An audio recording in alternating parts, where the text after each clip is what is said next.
지금 민법이 이렇게 되어 있습니다. 우리가 이제 부동산 같은 거를 사면은 우리가 이제 매매 계약을 하면은 소위 말하는 채권이라는 거를 취득한단 말이죠.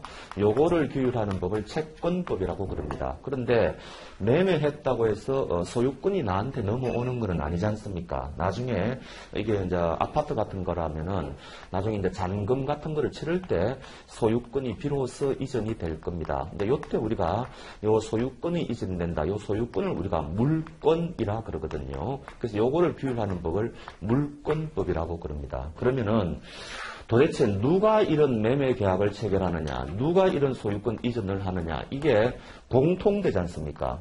근데 이거를 채권법의 규정을 두고 물권법의 규정을 두면은 법 규정이 굉장히 많아지겠죠. 복잡하고. 그래서 독일 민법은 이게 공통적이다 그래가지고 요 채권법하고 물권법에 공통되는 것은 민법 총칙이라 해가지고 이런 과목을 만들었다는 이야기입니다. 그러니까 민법 총칙을 우리가 처음부터 이제 공부할 건데 요 총칙이라는 말은 공통된다. 이렇게 생각하시면 됩니다. 그래서 제가 늘상 말씀드리지만 처음 공부할 때는 굉장히 황당하다 그랬죠. 이 민법 총칙이라는 과목은 채권과 물권을 아는 것을 전제로 해가지고 씌워져 있습니다. 그러니까 굉장히 공부하는데 애로가 많을 수밖에 없다. 그래서 이래독 할 때는 저도 옛날에 대학교 다닐 때 선배들로부터 모르더라도 무조건 이래독은 해야 된다. 그러면 이래독 할 때부터는 굉장히 쉬워지고 그래야 된다. 이런 말을 많이 들었거든요. 그러니까 어쩔 수 없이 이래독 할 때는 여러분들이 조금 힘들더라도 따라오시면 됩니다. 그다음에 이래독부터는 굉장히 조금 많이 수월하는 거죠. 그래서 이제 나중에 그 시험에 임박하면은 특히 직장 다니시는 분들은 시간이 워낙 부족하니까 공부량이 절대적으로 부족하잖아요. 그러니까 굉장히 자신감을 잃는 겁니다. 내가 다른 거는 좀 노동법 이런 거는 공부했는데 민법에서 과락이 나올 것 같다. 그래서 그런 불안에 떠시는 분들이 굉장히 많아요, 생각보다. 그래도 이제 어지간한 분들 대개 공부를 평균적으로 하시는 분들은 70점, 60점 요 정도는 기본적으로 받거든요. 그래서 민법이 어려운 것은 사실이지만 결코 여러분들이 최소한 60점 정도는 충분히 받을 수 있다. 그렇게 생각을 하시면 됩니다. 그래서 이런 구조적인 문제가 있기 때문에 민법이 좀 어렵다는 거죠. 그 다음에 다행히 우리는 물권법은 시험 범위가 아닙니다. 그리고 이제 요거를 우리가 재산법이라 그러는데, 재산법이 있다면은 가족법이 또 있겠죠. 가족법도 우리 시험 범위가 아닙니다. 그러니까 굉장히 사실은, 양이 반 정도로 줄은 거예요.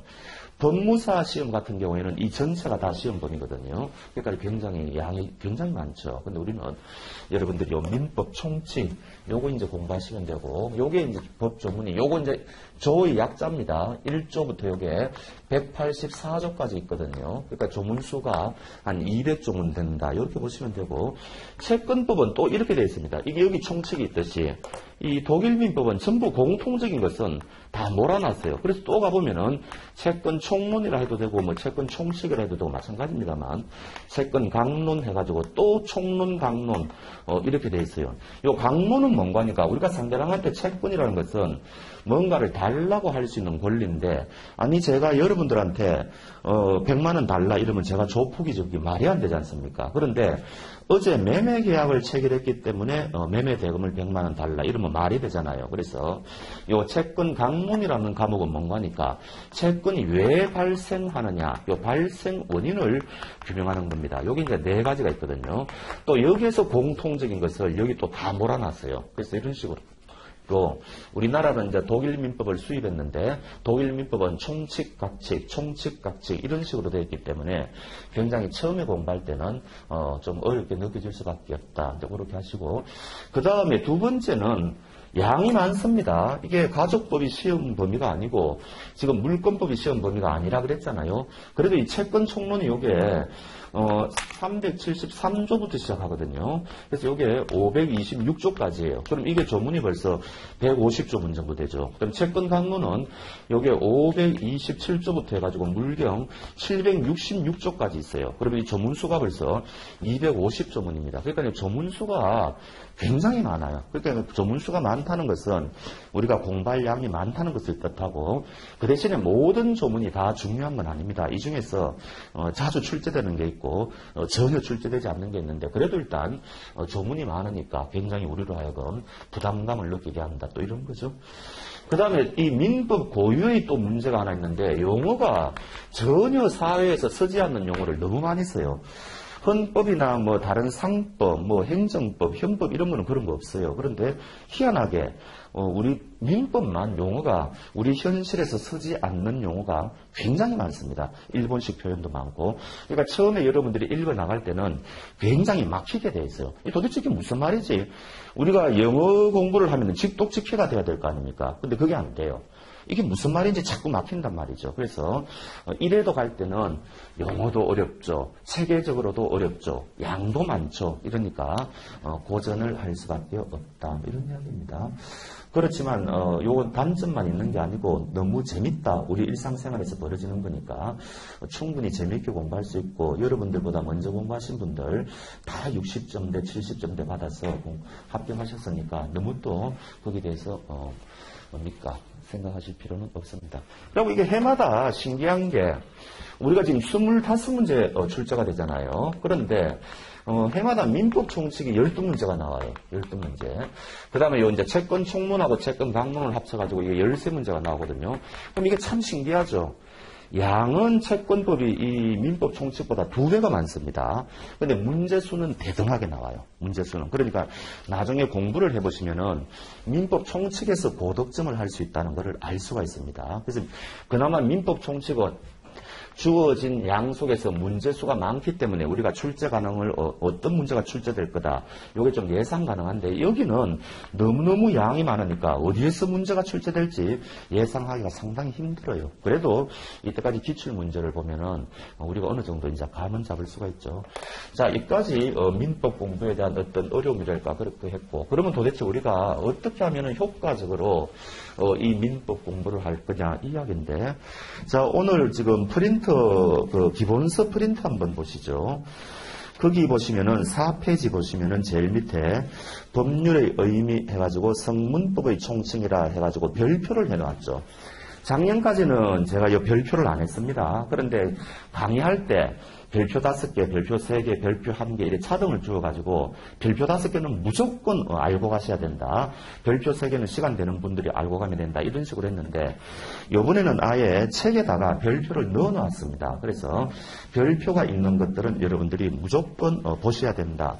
그렇게 보시면 되고 그 다음에 두 번째는 민법은 반복하는 게 제일 중요합니다. 그러면 이제 저 같은 경우에는 오늘은 이제 오전에 3시간 공부를 할 거 아닙니까? 그럼 다음에 이제 다음 강의할 때 이전에 3시간 강의한 거를 요약해가지고 요게 많이 걸릴 때는 한 25분까지도 걸려요. 그래서 15분 정도 걸릴 수도 있고 그러니까 다음 강의할 때는 저번 시간 강의한 거의 핵심을 요약해가지고 하니까 나중에 여러분들은 요것만 반복해서 들어도 사실은 굉장히 도움이 됩니다. 실제로 이때까지 우리 학원을 거쳐간 분들이 굉장히 이게 도움이 많이 됐다 그런 말씀을 하시거든요. 그래서 그렇게 하고 또 하나 이제 반복 효과를 두는 게 요거는 우리 노무사 시험에서는 저 혼자만 지금 하고 있는 건데 저는 조문집을 별도로 둬요. 이 조문집이 오늘 프린트 이겁니다. 이게 오늘 프린트로 나왔는데 이 조문이라는 게 우리 기본서 내용이 다 있어요. 있는데 왜 그러면은 중복되게 조문을 별도로 두느냐. 왔다 갔다 하면서 계속 반복 효과를 노리는 거죠. 그래서 조문집 한번 1조를 보세요. 거기 기출문제라고 되어 있는데 요게 노무사 10년치 기출문제입니다. 4페이지 보시면 요게 노무사 10년치 기출문제고 그 다음 페이지를 넘겨보시면은 5페이지에 2조가 나오죠. 2조 신의성실과 관련해가지고 역시 10년치 기출문제입니다. 그러니까 요 정도만 여러분들이 이해를 하셔도 최소한 60점 받는 데는 아무 지장 없어요. 그래서 기본서 공부하고 법 조문집에 가가지고 또 요것도 내가 또 확인하고 이런 식으로 횡으로 종으로 왔다 갔다 하시면서 하면은 굉장히 반복 효과가 클 거다. 그렇게 생각하시면 되겠습니다. 그런데 세 번째는 또 뭔가 하니까 지금 우리나라 민법 시험이 한 7가지 있거든요. 감정평가사, 세무사, 뭐 변리사, 법무사, 주택관리사 뭐 등등 여러 가지가 있는데 그 중에 법무사는 우리 시험에 전혀 도움이 안 돼요. 너무 출제 경향이 다르니까. 나머지 6가지는 최근 제가 3년치 기출문제를 여러분들이 다음 시간에 오시면은 프린터로 배부를 할 겁니다. 그러면은 저번 시간에 공부한 것 중에 최근의 문제 경향이 어떤지 바로 알 수가 있어요. 그러니까 이거를 또 풀어보시라는 거죠. 요것도 여러분들이 활용하시기 나름인데 나중에 요거를 모아놨다가 막판에 객관식 수업 들을 땐 하면은 굉장히 도움이 됩니다. 이때까지 수험생들이 다 도움이 많이 됐다 그러거든요. 그래서 저는 2중, 3중으로 반복하는 것 이외에는 방법이 없다. 그렇게 지금 생각을 하고 있습니다. 자, 그 다음에 본격적으로 강의 들어가기 전에 한 가지만 더 말씀드릴게요. 이게 이제 민법하고 민사소송법의 관계인데,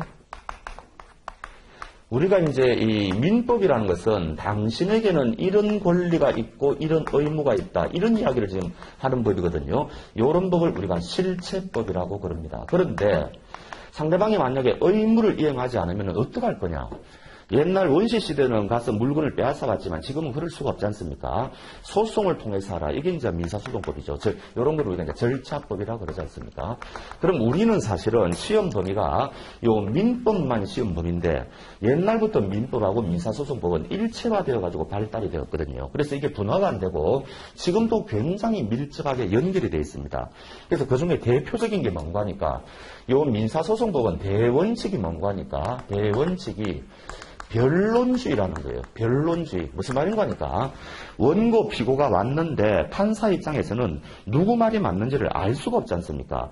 그러면 자기에게 유리한 이야기는 와서 이야기하라는 겁니다. 증거를 가져오고. 그러면 판사는 양쪽 이야기를 들어보고 당신이 이겼다. 이게 변론주의거든요. 그러면은 상대방이 말을 안 하면은 판사는 판결을 할 수가 없어요. 근데 이것만 해가지고는 안 되고 법이라는 것은 수많은 예외가 있으니까 판사가 직권으로 조사하는 게 또 여러 가지가 있어요. 이게 뭔가 하니까 도대체 예를 들면 이 사람은 원고 적격을 갖추었느냐 아니면은 시간이 너무 지체되었느냐 등등 여러 가지 이런 거를 이제 소송 요건이라고 그러는데 이런 거는 당사자에게 맡길 수가 없다는 이야기입니다. 요거는 판사가 그냥 직권으로 조사해요. 그런데 요 두 가지를 구별할 줄 아느냐 이게 우리 민법에 아주 시험의 단골 문제예요. 그리고 제일 어려운 문제 유형입니다. 그래서 이거는 변호사들도 잘 모르는 거예요. 이게 변론주의 대상인가? 이게 직권주의 대상인가? 이게 어려운 거거든요. 이거는 나중에 우리가 판례를 무조건 외워야 돼요. 요런 파트가 나오면은, 판례가 나오면 이거는 그냥 시험에 나오는 거다. 이렇게 생각하셔야 돼요. 그러니까 이게 또 굉장히 어려운 거예요. 무조건 외워야 되니까. 전문가들도 잘 모르는, 그런 게 있고요. 또 하나가 이제, 뭐가 있는 거 하니까, 입증 책임이라는 게 있습니다. 자, 증거를 가져올 책임을 누가 지느냐 이야기인데 여러분들 의료사고가 났을 때 의사에게 과실이 있다는 것을 누가 입증해야 됩니까? 환자가 입증해야 됩니까? 아니면 의사가 스스로 나는 잘못이 없다고 입증해야 됩니까? 전자죠. 환자가 입증해야 되죠. 그러니까 환자가 그거를 입증 못하니까 환자들은 판판이 지는 거 아닙니까? 그러니까 누가 입증할 책임이 있느냐 이거는 소송의 승패를 좌우하는 거예요. 그래서 민사소송에서는 굉장히 중요한 건데 이것도 마찬가지예요.